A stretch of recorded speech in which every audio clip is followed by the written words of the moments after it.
Making headlines this hour. President Dr. Muiz witnesses the signing of multiple cooperation projects between the Maldives and China at a signing ceremony held at the Wangfu Jing Hilton Hotel in Beijing.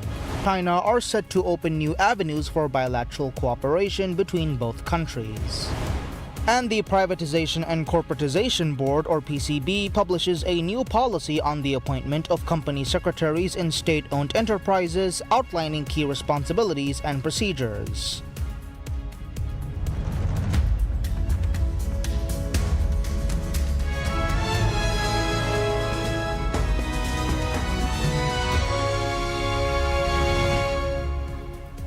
Bismillah ar-Rahman ar-Rahim. Assalamu alaikum and welcome to PSM News in English with me, Abdullah Ahil. And now the news in detail. President Dr. Mohamed Muiz witnesses the signing of multiple cooperation projects between the Maldives and China at a group signing ceremony held at the Wangfu Jing Hilton Hotel in Beijing. A total of 11 memoranda of understanding and agreements were signed during the event, aimed at further strengthening the bilateral collaboration across key sectors, including capacity building, economic development, infrastructure, and renewable energy. These initiatives underscore the shared commitment of both nations to deepen their long-standing partnership and explore new avenues of cooperation to promote sustainable development and mutual prosperity. President Dr. Muiz is currently on an official visit to China at the invitation of His Excellency Xi Jinping, President of the People's Republic of China, to attend the Shanghai Cooperation Organization, or SCO Summit. Chinese ambassador to the Maldives, Kang Xinhua, states the Memoranda of Understanding, or MOUs, signed between the Maldives and China are set to open new avenues for bilateral cooperation between both countries. A total of 11 MOUs and agreements were signed during the group signing ceremony held at the Wangfu Jing Hilton Hotel in Beijing. The agreements aim to enhance collaboration across key sectors, including capacity building, economic development, infrastructure, and renewable energy. These initiatives underscore the shared commitment of both nations to deepen their long-standing partnership and explore new avenues of cooperation to promote sustainable development and mutual prosperity. In a post shared on social media, Ambassador Kang Xinhua said it was a pleasure to witness the successful signing of the MOUs alongside the delegation of President Dr. Mohamed Muiz. He noted that the agreements cover key sectors such as capacity building, economic development, infrastructure, and clean energy. He stated that the MOUs underscore the shared commitment to strengthening collaboration for sustainable development and mutual prosperity. Maldives Minister of Economic Development and Trade, Mohammed Saeed, also welcomed the signing of MOUs with China, describing the milestone as a significant step forward in driving sustainable progress and impactful partnerships. President Dr. Mohamed Muiz is currently on an official visit to China at the invitation of President Xi Jinping to attend the Shanghai Cooperation Organization, or SCO Summit. The Privatization and Corporatization Board, or PCB, publishes a new policy on the appointment of company secretaries in state-owned enterprises, outlining key responsibilities and procedures.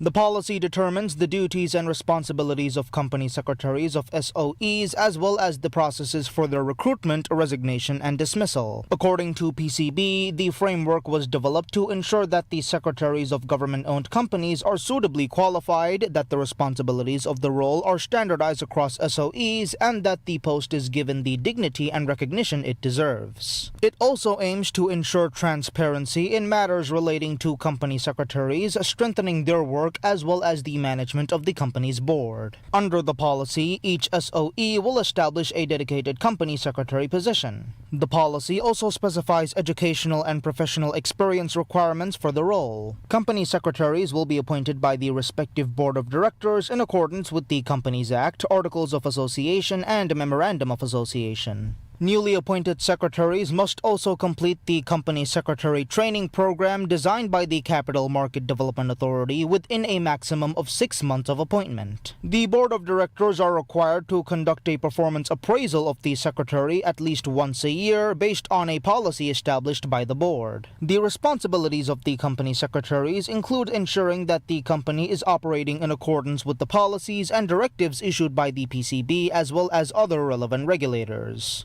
Additional responsibilities include providing advice and guidance to board members on regulatory compliance. The secretaries are also responsible for providing necessary support to the regulators and monitoring agencies overseeing the company's activities.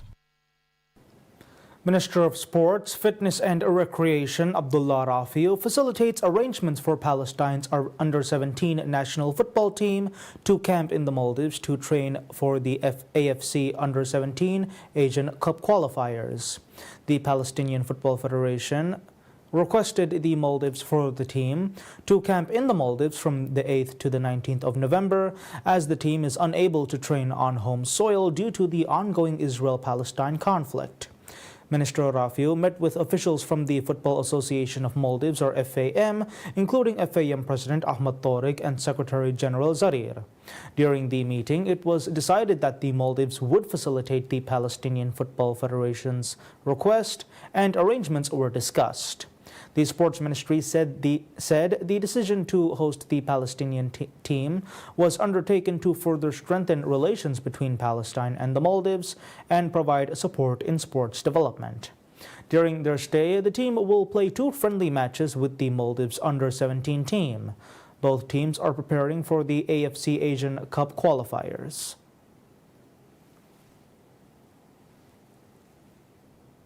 9 airports operated by the Regional Airports Company Limited is officially handed over to the Maldives Airports Company Limited, or MACL. The Cabinet approved the transfer of the Regional Airports Company to MACL on the 1st of September last year as part of the government's ongoing policy on reducing state expenditure. Speaking to PSM News, MACL confirmed that 9 airports operated by the Regional Airports Company are now under its management. The airports were handed over 2 weeks ago. The company noted that the airports were in poor condition at the time of transfer, and current efforts are focused on assessing their state and purchasing materials for the development of the airports. While MACL has assumed full operational responsibility for the airports, the liquidation of the Regional Airports Company has not yet been finalized.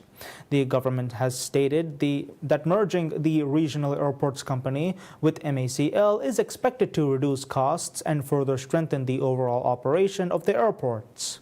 The Minister of Economic Development, Mohammed Saeed, said the government's economic reforms have been positively received by international financial institutions such as the International Monetary Fund, or IMF, and the World Bank.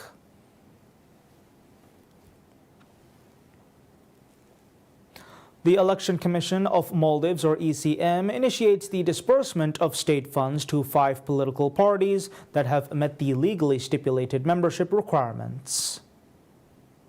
Out of the 9 political parties registered with the ECM, the Ruling People's National Congress, or PNC, the Maldivian Democratic Party, or MDP, the Jamhuri Party, or JP, Adalat Party, and the Maldives Development Alliance are the beneficiaries, having reached the 10,000-member threshold by the date of this year's budget approval. In accordance with the Political Parties Act, the funds allocated from the state budget for the operation of political parties constitute 0.1% of the estimated state revenue for the annual budget. For this distribution, the qualifying parties will receive around $12.5 per member, proportionate to their registered membership as of the 31st of December 2024, which determined their eligibility for this year's budget allocation. The ruling PNC received the largest share, totaling $863,592.74, while the main opposition MDP secured the second highest amount with $548,299.64.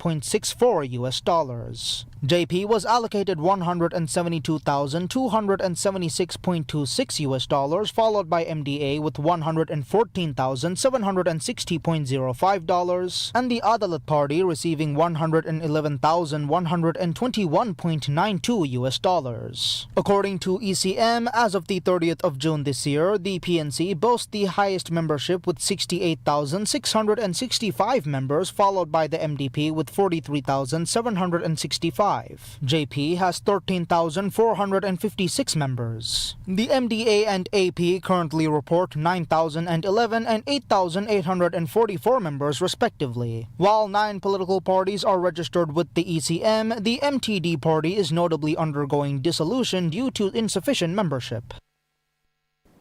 The Anti-Corruption Commission, or ACC, formally launches its first professional competency framework, a foundational initiative aimed at enhancing staff capabilities and reinforcing the quality of service delivery in the country's ongoing efforts to combat corruption. Unveiled at a ceremony in the capital, the framework establishes a structured model for defining the behavioral and professional standards expected of ACC personnel. It is intended to improve operational efficiency and institutional performance across the Commission's mandate. Dr. Mahmoud Shaugi, Chancellor of the Maldives National University, or MNU, described the framework as a critical instrument for institutional advancement. Addressing attendees at the launch, he underscored its role in guiding recruitment, training, and performance evaluation. He noted that employee development is closely tied to meaningful engagement in their roles, which in turn contributes to stronger operations and improved service quality. Adam Shamil, president of the ACC, affirmed that the framework would provide clarity on the professional competencies required of Commission staff. This, he said, would enable the identification of existing skill levels and inform the design of targeted training programs. He reiterated the importance of anti-corruption work to national governance, acknowledging that while substantial progress remains to be made, the framework represents a strategic step forward. Confidence in its potential to enhance employee competence and elevate institutional service delivery was central to his remarks. The Commission's broader strategy includes investment in technological infrastructure, with Shamil citing the need for advanced computer systems and servers to support operational demands. Structured into 3 principal categories, general competency, technical competency, and managerial competency, the framework aims to document essential skills for specific roles, identify areas for development, and establish a clear roadmap for continuous learning and professional growth. With full implementation, ACC employees are expected to gain a definitive understanding of the competencies necessary to fulfill their responsibilities effectively. Visit Maldives Corporation, or VMC, endorses the call for action on sea turtle conservation, commending the leadership of Muiz Mohammed, resort manager at Kora Kora, Maldives, and Justin Swart, general manager of the Standard Maldives, who have launched the latest phase of their marine advocacy campaign. Together, known as the Reconnecting Duo, the 2 resort leaders will undertake a 58-kilometer stand-up paddle challenge to raise awareness on the threats facing sea turtles in Maldivian waters, including ghost nets, poaching, and plastic pollution. Their initiative, held in collaboration with the Atoll Marine Center and as part of the Laviani Turtle Festival, supports the rescue, rehabilitation, and release of injured turtles, while spotlighting the urgent need for greater protection of marine ecosystems. The Laviani Turtle Festival has grown into the Maldives' largest community marine outreach program outside of Male, engaging over 3,000 participants annually. It places particular emphasis on school students, inspiring the next generation to become environmental stewards. By tying their challenge to this community-driven festival, the Reconnecting Duo highlights the vital role of collective action in conservation. The Visit Maldives said it recognizes the importance of the tourism sector in supporting sustainable development and encourages resorts across the Maldives to empower community-led conservation projects that preserve biodiversity and safeguard fragile ecosystem. The corporation said through such partnerships, the industry can demonstrate that tourism in the Maldives is not only about world-class hospitality, but also about protecting the natural heritage that makes the islands unique. Visit Maldives Corporation has reaffirmed its commitment to advocating for responsible tourism, encouraging travelers and industry partners alike to join in protecting sea turtles and marine life, ensuring a sustainable future for generations to come. Barrels of heavy crude oil from the port of Tartus as part of a Syria exported 380,000 barrels of oil per day, or BPD, in 2010, a year before protests against Bashar al-Assad's rule spiraled into a nearly 14-year war that devastated the country's economy and infrastructure, including crude production. Assad was toppled in December last year, and the Islamist-led government that replaced him pledged to revive Syria's economy. Riyad al-Jubasi, assistant director for oil and gas at Syria's energy ministry, said the heavy crude oil has been sold to BServ Energy. BServ is linked to BB Energy, a global oil trading firm. BB Energy did not immediately reply to a request for comment. Syria's energy ministry said in a written statement the oil was exported on the Nissos Christiana tanker. Jobasi said it had been extracted from several Syrian fields but did not say which ones. Most Syrian oil fields lie in the northeast, in territory held by Kurdish-led authorities. Those authorities began providing oil to the central government in Damascus in February, but ties have deteriorated since then over fears of inclusivity and rights for minorities, including Kurds. Oil fields changed hands multiple times during Syria's war, and U.S. and European sanctions complicated both legitimate exports and imports. Sanctions remained in place for several months after Assad's ouster, making energy imports difficult for Syria's new administration. But after U.S. President Donald Trump issued an executive order in June to lift American sanctions on Syria, U.S.-based firms began developing a master plan to help explore and extract Syrian oil and gas. Syria has also signed an $800 million memorandum of understanding with DP World to develop, manage, and operate a multi-purpose terminal at Tartus after Syria canceled a contract with a Russian firm that had operated the port under Assad.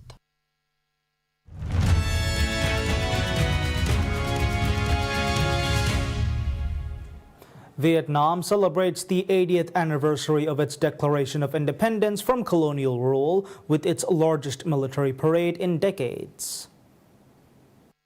Tens of thousands of people crowded the streets of the capital Hanoi, most of whom were wearing red shirts and holding Vietnamese flags in a strong show of nationalism in the communist-run country. The parade showcased Vietnam's most advanced military equipment, including a wide range of tanks, missiles, helicopters, and fighter jets. Thousands of Vietnamese soldiers and military personnel from China, Russia, and other countries participated in the celebration. Celebrations also took place at sea at the Cam Ranh Deepwater Bay, featuring Vietnam's fleet of submarines and frigates, mostly imported from Russia. National leaders and foreign dignitaries watched the military defeat in 1954.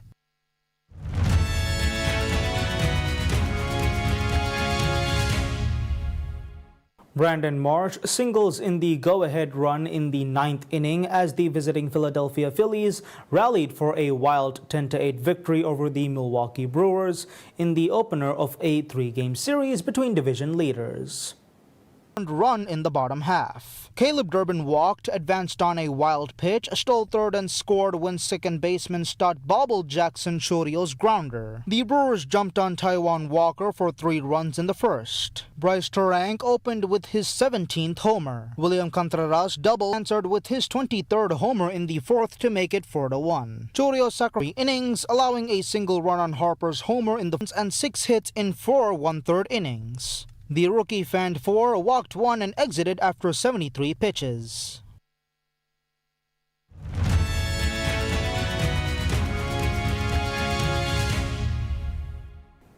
Iraq reopens the historic Al-Nuri Mosque in Mosul nearly 8 years after it was destroyed by ISIS, who had seized the city in 2014 and turned it into their stronghold.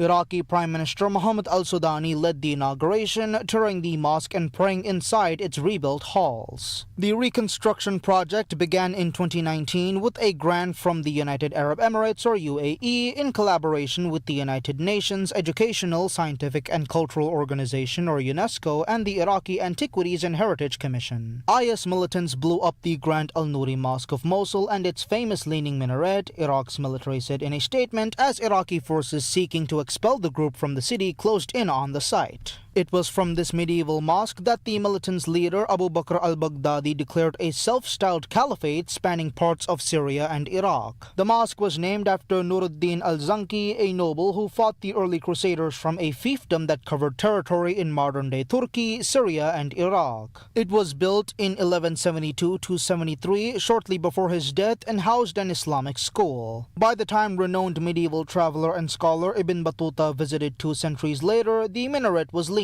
The tilt gave the landmark its popular name, the Hunchback. It was built with 7 bands of decorative brickwork in complex geometric patterns also found in Persia and Central Asia. And that's all the news we have for today. We'll be back with any further updates. Until then, I'm Abdullah Ahil from PSN News.